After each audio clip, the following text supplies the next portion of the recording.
I'm Beth Norcross. I direct the Center for Spirituality and Nature. I'm out here today on the autumnal equinox, that time of year where the amount of daylight and darkness are almost equal.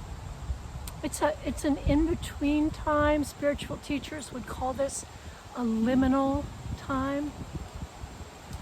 It's also a tough time, I think, for people, as that long, languid summer gives way to the more austere and spare and cold winter time. And as I look around, I see too that the natural world is declining as it gets ready for dormancy. Leaves are yellowing and withering, going down for the winter. It seems too that that's not inappropriate as we wrestle with some really, really tough news around the climate and the impacts of our changing climate, particularly on those who are at the margins, who least contributed to global warming and now are bearing the impacts.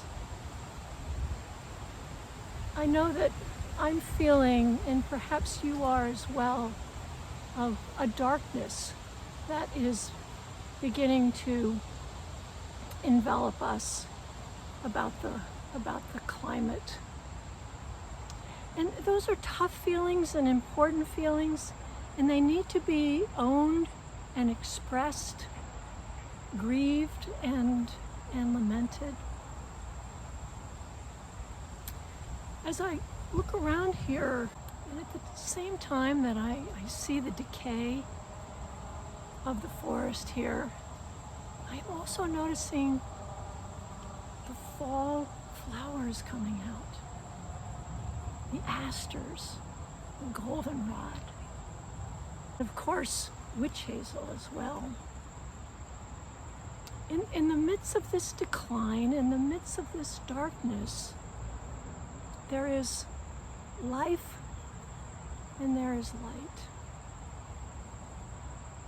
I think that's our challenge in these difficult times, is to hold the darkness and the difficulty and the shadow at the same time that we await and look for and notice and embrace the living.